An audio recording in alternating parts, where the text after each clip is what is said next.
Hey everybody, this is Craig Caudill, Director of Nature Blind School. There's all kinds of really cool things that you can see in the outdoors. We're going to be looking at tracks, we're going to be looking at trees, we're going to be looking at how to use a map and compass, and we're going to be looking at a bunch of plants. So follow along with me and Tracker and let's see what we can figure out.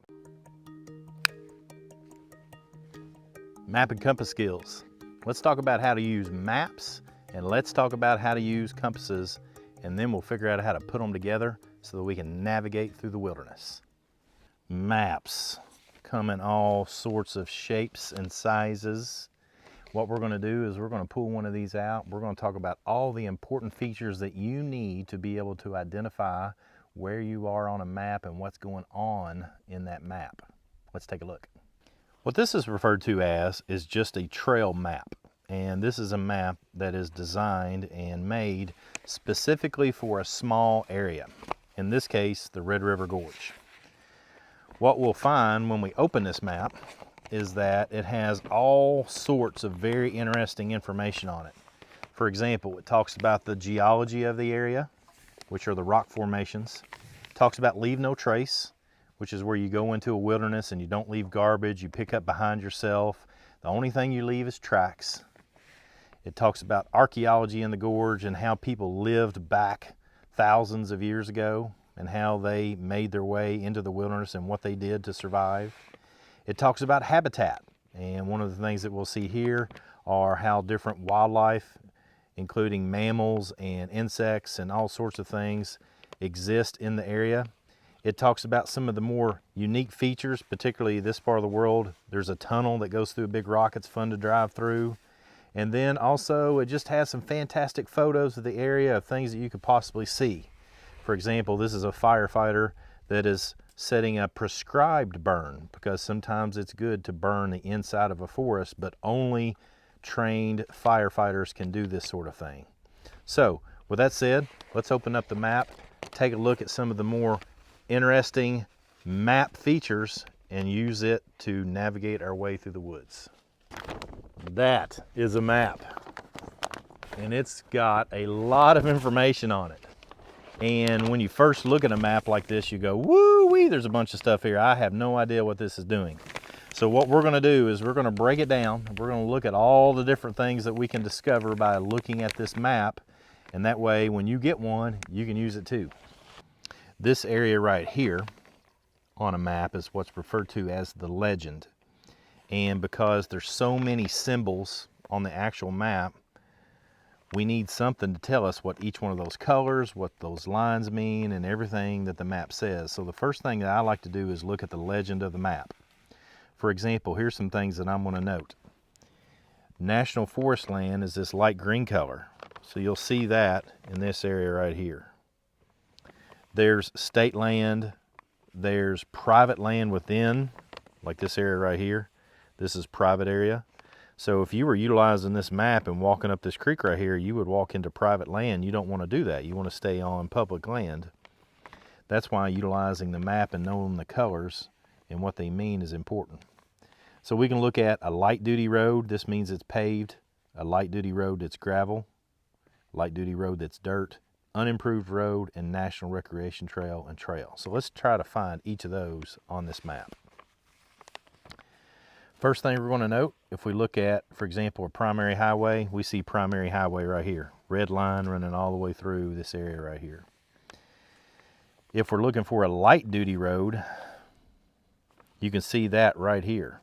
This actually you can see is a dotted line. This means that it's unimproved road, but it starts off right over here where it's actually a paved road. And the further you go out this road, the more it becomes gravel, and then eventually it stops in the middle of the woods. Now let's take a look at a couple of trails so that we know how to find trails on the map. On this particular map, you'll notice that this trail right here is called the Sheltawee Trace National Recreation Trail. So you'll see these words all the way up and down the trail as you follow it on the map. If you look closely, you'll see that it is a single red dotted line. This is a very special trail. It's a national trail, which means the federal government takes care of maintaining this trail. This trail right here is a little different. it is dark and dotted. So it is still a trail that lands inside the national forest, but it's not going to be as maintained as this trail right here is, because there's numerous organizations that help to keep this clean and take good care of it. Sometimes that'll happen on trails like this, and sometimes it does not. What I mean by that is that sometimes on trails that are not maintained all the time, you might come across a tree that's fallen on the trail and it's kind of in your way. What do? Well, you'll have to find a way to walk around it, but get right back on the trail as soon as you possibly can. You don't want to leave a whole lot of destruction and disturbance going out into the forest as you leave to get around this tree. You want to get back on the trail as soon as possible. Now, once you develop your land navigation skills, which is putting the map and the compass together, you can go off trail and do so safely. But it's going to take a long time of practice, and you need to do it with an adult, because adults will know a better way of doing this than you do now. So rely on them to navigate your way. Let's take a look at some more things on the map. Now let's look at all these different colors that we see on the map.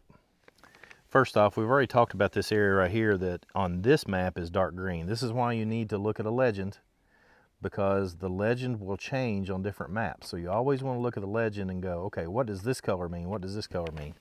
Right here, this area right here is part of national forest land because it's green. Okay. Now, area over here that is more white, this is typically private lands, and you don't want to be walking on somebody's property that is not part of the national forest. Sometimes trails will go through private land. They'll primarily be inside of a forest, but then they'll get on a road sometimes. You can see this is an improved road, and you'll have to hike along the road on private land. When you do this, you don't want to be a problem to the people that own land in these areas. You want to be respectful, not put down trash anywhere, but be nice to the people that you're walking near their property. But if we look at the colors, here's some things we haven't pointed out yet. You'll see that there's little bitty blue spots all over the place, and then there's blue lines, okay? These blue lines are ponds and lakes throughout the area, so you can see a bunch of them right here. You can also see this blue line. There's two different types of blue line here I want to point out to you. You have this type right here, which is a solid blue line. That means that water is going to flow there almost all year long. Typically, if you go here looking for water, you could find it. Now here's another similar map, and you see this is Cave Run Lake, big, huge blue area. And you'll see coming off it sometimes blue lines that have 3 dots. This is a stream that dries up in the summertime. You won't be able to find water right there. You need to know that. That's very important. If you're out hiking and you want to come to an area and make sure you have water, you want to make sure that the line that you're following is a solid blue line and not one that has blue dots on it like that, because this will not be here in the summer. And we've been looking at this area right here, which basically has 1 or 2 trails on it. What happens if you flip it over and look at an area like this? Look at this area through here where there's so many trails in one spot. Let's talk about how we can get on these sorts of trails and not get lost. If you take a real close look, you'll notice, let's say we're driving down this road right here. This is Chimney Top Road. We're driving down through here. You'll see this P on the map. You'll also oftentimes see a P out there along the road for parking. And so that is where someone will park. You can get out of the car and you can walk along this trail.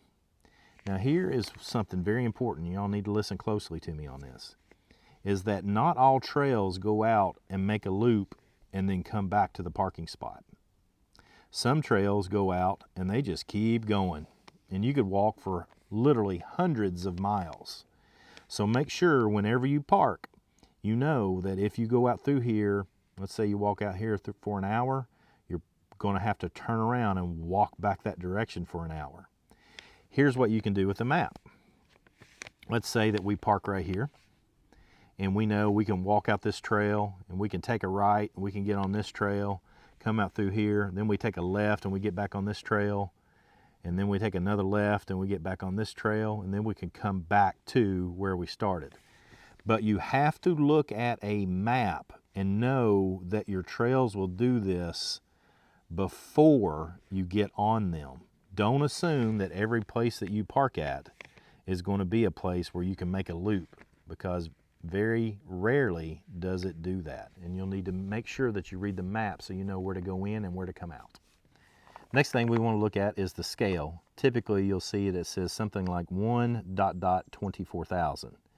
The reason we have a scale is because a map cannot be the exact size of the earth. If we had something laid out that was exactly the same size as the earth and then folded it up, we'd have to have a big, huge tractor trailer to drive it around. So we shrink things up on a map. Here's how we use it. If you look on the scale, it says from 0 to this line right here is 1 mile long. Here's how I like to use it. I like to use my pinky finger. I lay my pinky finger down on the map, and I know from this part of my finger out to the end of my finger is 1 mile. That way, if I'm at this intersection of a road and I lay it down on the road, I know from here to here on the road is 1 mile. And I can do that, okay? So if I start here, I can go 2 miles, 3 miles, 4 miles. That way, if I'm utilizing it on a trail, let's say that I want to hike the Sheltawee trace that we were looking at earlier, then what we can do is this. So let's use our pinky finger to determine how far we want to hike on this trail. We could go, there's 1 mile, there's another mile, there's another mile, another one, another one, another one, and just get a real rough idea that from here down to here is going to be at least 6 miles of walking. That's a lot of walking, you all. So that's why we want to be able to utilize that scale to know, hey, this is a really long trail, or this is a short trail and something that's easy to do. Now what I want to do is I want to pick up this thing, the compass. I'm going to show you how to hold it and how to use it. There's several different pieces of the compass that are important. First off is this direction of travel arrow. That's that big arrow at the front. Whenever you have your compass and you're utilizing it, you want this pointing in the direction that you're going to walk. The other arrows are this arrow in here. As you can see, as I move the compass around, it stays in the same spot. This arrow right here. See the red arrow inside there? As I rotate this compass around, that red arrow continues to point that way. That is what I call the north-seeking arrow, because this is magnetized. And because of that, this red arrow always wants to point to the North Pole. So this is magnetized, pointing that direction no matter where I point my compass. Now this next compass I'm going to use to teach you something. It's a little bit easier to see with. You'll like it. This is my teacher's compass. Now there's 4 main directions that we want to think about on a compass. North, east, that's the E, south, and west. The way I remember this is never eat sour watermelon. North, east, south, and west. You may have heard never eat soggy waffles. Never eat sour watermelon helps me remember north, east, south, and west. If you look closely, you'll see that right underneath this N right here, there's a line. And if I put that N directly on it, then what happens when I rotate my compass, I'm going to have the red arrow, that's the north-seeking arrow, pointing the same direction that I'm walking. This is really important, and I'm going to show you how to utilize this on the map. Any map that we're going to look at, the top of the map is going to be north. So if we want to orient, this is what's called orienting your map to north. If we set our compass such that the red arrow is set to N, because we can rotate this and have it set to anything. We can set it to west, we can set it to north, but let's set it to north. Make sure our red arrow is in that little box. And I lay the edge of my compass along the lines that are on the map. You'll see this big line right here. Now I know that I'm pointing the same way the map is, which means, let's say for example, that I want to go to that big pond right there and go fishing. And I know I'm right here in this area right here. I need to walk north, because walking north on my map is that direction. I can set my compass and walk that direction too. Since I brought up these lines, let's talk about them. These lines right here are here just to help us use our compass and get different measurements off of them.